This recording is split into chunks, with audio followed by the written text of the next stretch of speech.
Hey y'all, so welcome back. My name's Jennifer Rodriguez, and I want to take a little bit of time to talk about what I've been building and where I'm heading next, because that direction has gotten a lot clearer for me recently. If I'm being honest, I knew from the beginning that this wasn't really something that I could or should do completely alone.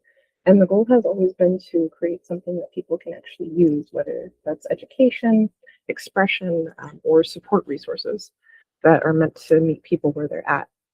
Now, a lot of this started with writing. I began writing poems as a way to process experiences that didn't really make sense at the time. They didn't make sense when I finally put them together either. But eventually, words on a page just weren't enough. And that's where all of that music came from. I started writing music with Suno, and everything was later released through DistroKid. So they are available across major streaming platforms, including TikTok and YouTube. But music isn't where it's going to stop. So education is my next step here. As you can see, right now I'm finishing a 4-part series that breaks down how abuse develops over time.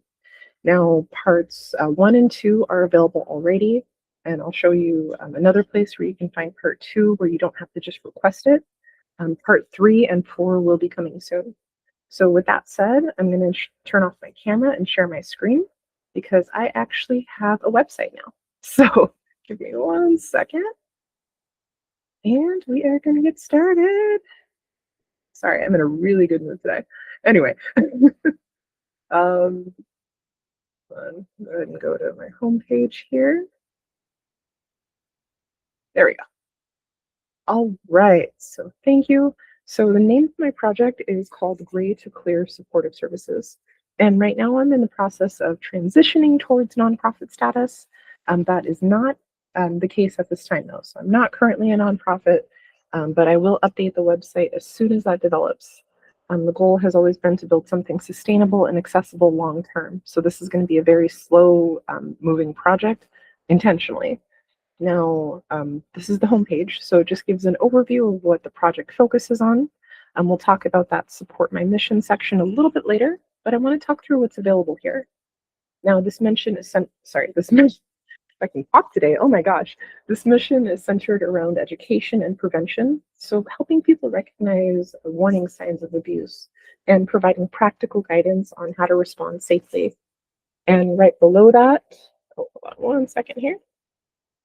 But as you can see, that's basically the pillars of my mission here. And then below that, you can also see some courses too. And so those courses, that one part 1 that I posted a while back, you can see that here as well. And then same with part 2, so you don't just have to request it. And that 4-part series, as I mentioned, is just the beginning. More educational content will be added over time. So stay tuned.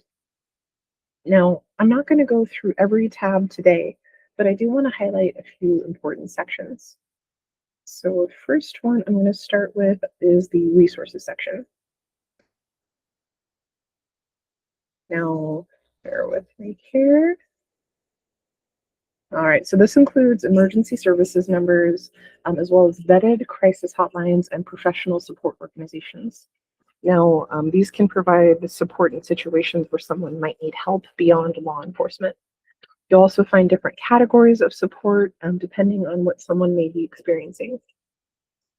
So they are expandable as well. So domestic, sexual, and violence, and then youth and housing crisis, and so on. All right. Now, and if accessing these resources online isn't always possible or safe, there's also a downloadable PDF so that way you can keep that information later if you need it. As you can see here, you can download that, and the same exact information is available on that PDF.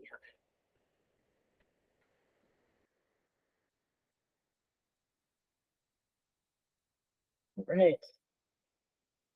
And go ahead and go back to sharing the website. All right. Perfect. So next, I do want to go on to the download section. So this one was probably the hardest to create, if I got to say something here. But these are longer guides, worksheets, and essays that I personally wrote as part of this project. Now, keep in mind that these are not professional or clinical resources. So they're not meant to replace therapy, legal advice, or crisis services. So please keep in mind you'll want to use if you use these, they're meant as a supplement. So they're not meant as a replacement. Now, they're educational and reflective tools that are meant to help people think through these experiences at their own pace. Some focus on recognizing patterns or organizing thoughts, while others explore topics like coercive control, trauma bonding, or some of those gray areas that people sometimes find themselves navigating. Now, keep in mind that many of these topics can be really heavy, so you'll see content notes throughout. So please take breaks and only engage in what feels helpful. Everything here is free to download, so people can access it privately or offline, whatever feels safer. And you'll also notice guidance here about safely documenting experiences and storing personal records privately. So I'll show you that right here. If you're worried your info won't be safe, these are some tips on how you can store it safely. And this is just something I wrote because documentation can help people stay grounded in their own reality, but it also creates risks if the wrong person finds it. And just keep in mind, these are educational safety considerations based on my own experiences. They're not professional or legal or clinical advice, and everyone's situation is different. So if someone ever feels unsafe or unsure, I do encourage using those professional resources listed under that resources section, or even reaching out to a trusted friend. Now, alongside those written resources, safety and privacy were really important considerations when building this project.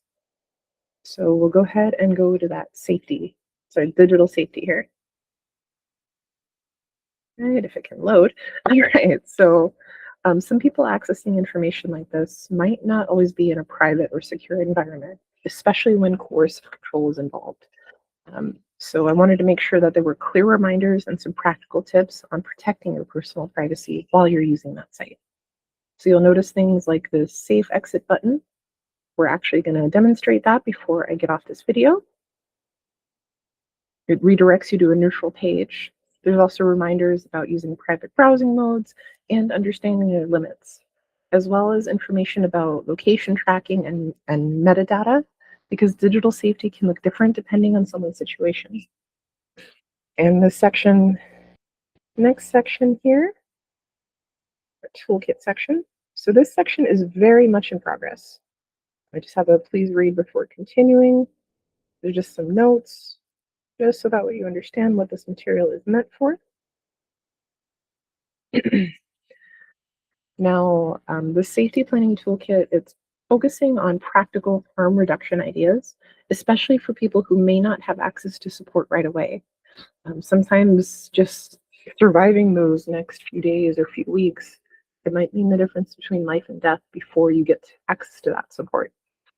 Now, these guides are not professional, legal, or clinical advice, so just keep that in mind. They're survivor-created resources based on lived experience and just some patterns that I've grown to notice over time, especially since I'm out of some of those difficult situations. Now, as I said, it is in progress, but the current safety planning guide on there, it focuses on minors who may not have reliable support available. So it does include some crisis resources and reminders about digital safety and harm reduction planning, rather than encouraging drastic decisions. Now, one thing I will say, if someone is able to involve a trusted adult or professional, that is always encouraged. Always, always, always. But I know it's not always possible. So this guide is just to help someone think through safer options while they figure out what support looks like for them. And I created that one intentionally because that situation can feel so isolating. Additional guides are planned, though, for children who do have supportive adults, for vulnerable adults, general adult safety planning, and also situations where someone needs to stay in their current living situation while working towards safety. And I want to be clear here, the goal is not to tell you what to do. It's to offer questions, perspectives, and small steps that people can consider at their own pace. And you'll also see tools like organizing your experience. Now, I put this together more or less for folks who want to report their situation, but you're not required to be in the middle of reporting your situation to read it. So if you find something helpful in that document, definitely feel free to use it. It's there if you need it. And some people also may find it helpful to write things down chronologically or notice patterns over time, especially when your reality is getting constantly rewritten. So this particular document is for that. It helps you document those behaviors in a way that's a little more structured. You can tweak it as much as you need. I would just copy and paste it, and then just put it on your own document, or just save it, whatever works easiest for you. And with I mean, with that, confusion is one of the hardest parts of abuse. So having that record can help people reconnect with their own reality. There's just a few more things to go over. Next thing I want to go over here is this form. Now, what you do is you create a username here. So, for example, I put Echoes of Strength 1 here for my computer, and then I just put Echoes of Strength for my phone. But I'm going to be adding some prompts in there. So you can respond if you'd like. It is completely anonymous. You do not have to sign up with an email, but it does stay linked to your device, though. Right. And the last place here that we're gonna look at is this support page. Now, everything on this site is designed to remain accessible without any fees, so support here is completely optional.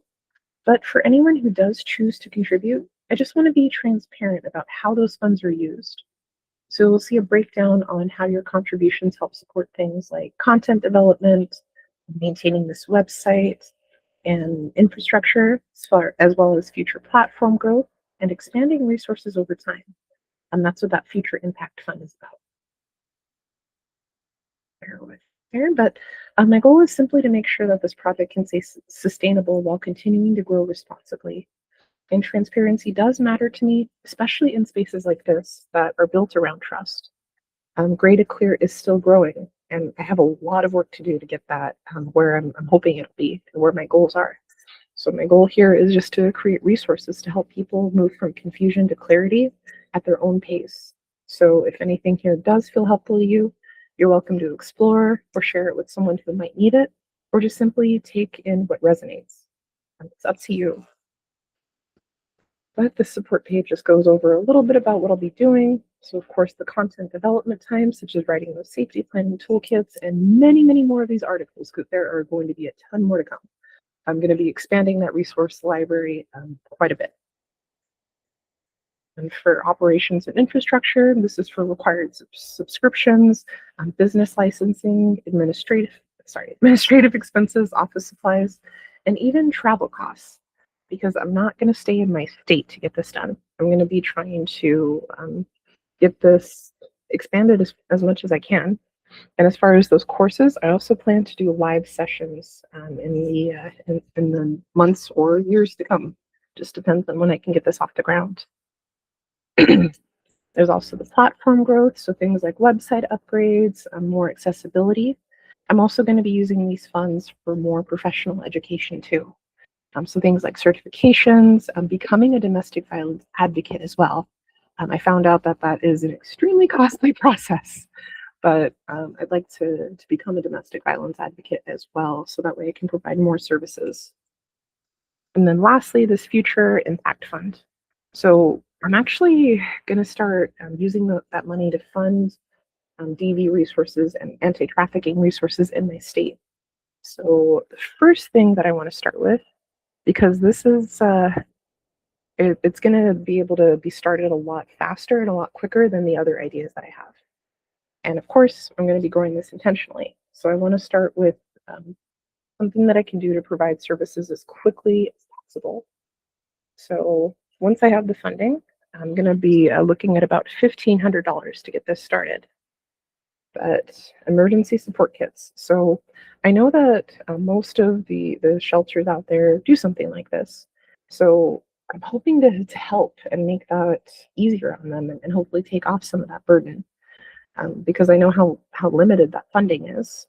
But these are just a few of the things that I plan to put in those kits, and I do want to put even more in there. After this, I'm going to look into some other things too. but this is the first thing that I actually have planned out. So that's why I wanted to make sure to show you. And if you do want to contribute, you can do so by using Buy Me a Coffee. I have a link there, and you don't need to create a website, but I have a description here. There is one certification that I do have. It's from a company called Saving Innocence. I certified specifically to support commercially sexually exploited youth. But as far as donating, you don't have to create an account. So for example, just want to put in $1, then you just add whatever payment method that you want to use. My computer's just not loading with me here. But obviously that's optional. I'm going to continue doing this either way, whether you donate or not. So, oh shoot, I just realized that I did not even share that tab. All right, but here's the Buy Me a Coffee link. This is where you can see things like my most recent posts, such as the How Abuse Develops posts. But here's how that works. And like I said, there's no requirement to do this because I'm still going to be getting this website built up and getting more resources out there as time goes on. I've also applied for a few grants as well, so I'm not stopping. All right. But I'm going to go ahead and stop sharing because we are done with the video, my friends. Thank you so much for your time and just for meeting with me today to talk about this project. If anything resonated with you here, it'd be really helpful for me if you could share or repost this video. And I hope you all have a beautiful rest of your day. Take care.